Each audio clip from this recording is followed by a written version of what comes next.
Hi, Air Signs, Gemini, Libra, and Aquarius. Welcome po sa ating channel. At ito ang yung Daily Gabay Tarot Love Reading for October 1, 2023. Please be reminded that this is general reading po. So, maaari kayong makarelate o hindi. Just take what resonates. Gamitin ang reading na ito bilang gabay lamang. Balik po kayo dito bukas para sa ating Daily Gabay Tarot Reading. Please like, subscribe, and click bell button for notification para po updated kayo sa daily tarot reading natin. Para po sa gusto magpa-reading, maaari niyo pong makuha ang link. Nasa description box po ito.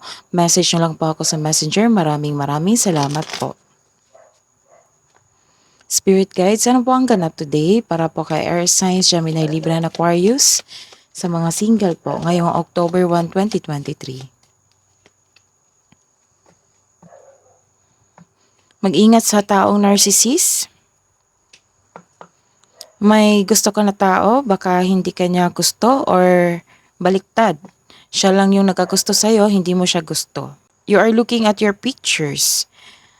May na-miss kayong tao, may naalala kayo sa past, na nagkaroon kayo ng happy memories nun. Para po sa may relasyon, nagkaroon kayo ng breakup, some of you, nagkaroon ng separation, LDR ba, or breakup talaga. Spirit guides, hingin namin ng yung clarification po. Para po sa mga single sa araw na ito, October 1. Siguro yung past love mo is very controlling na tao. Kaya nagkaroon kayo ng, may nakita kong one-sided relationship dito eh. Siguro hindi niya nirerespeto yung gusto nyo, yung decision nyo sa buhay. Oo. Naging narcissist siya sa buhay mo, kaya naghiwalay kayo. Or it might mean na may problema sa inyong family ngayon na nagkaroon ng argument. Oo. Nang dahil sa buhay pag-ibig mo. May nakikita talaga akong conflict dito. May conflict sa property, conflict sa karelasyon dati, conflict sa inyong kasamahan sa bahay. Kaya pala, some of you nakaranas ng kayo ay yung third party na hindi mo alam, or yung partner nyo ay may third party habang kayo ay may relasyon pa. May success dito, naka-move on ka. New doors opening. So, spend time with people who inspires you and motivate you. May sinasabi dito na makatagpo ka ng kapareha mo through friends connection. Let's see. Clarification po para sa mga may relasyon.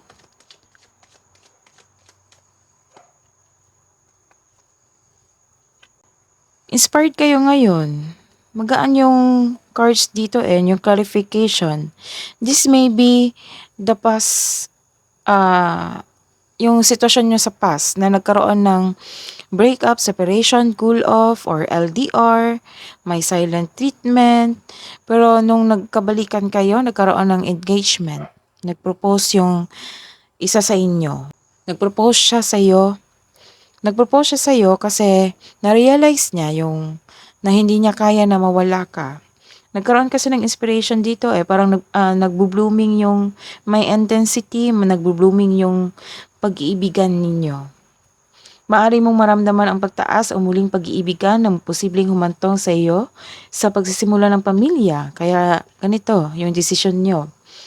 O pagpalawak ninyong kasulukuyang pamilya. So this is the confirmation na nagkabalikan kayo para magsama, mag-isang dibdib. This is moderation. Nagkaroon talaga kayo ng pagkakaisa, harmony. Wow, ganda. Ang ganda ng results.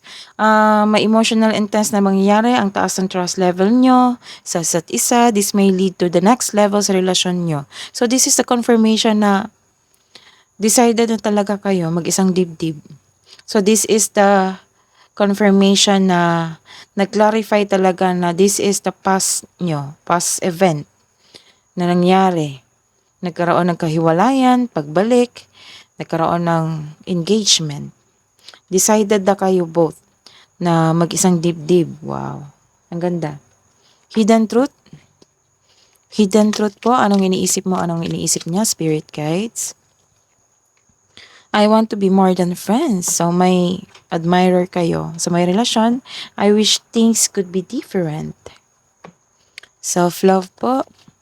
Love advice para sa mga single. Stop judging and start loving. Couple advice po.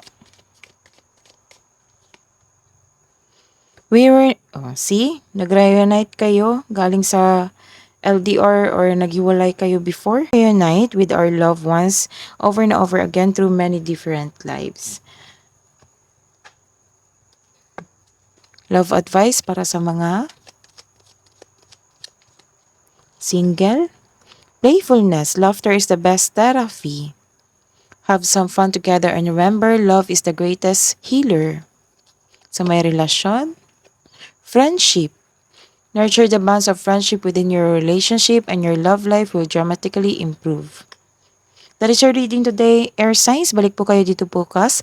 Please like, subscribe, and click bell button for notification para po updated kayo sa daily tarot reading natin. Maraming salamat po.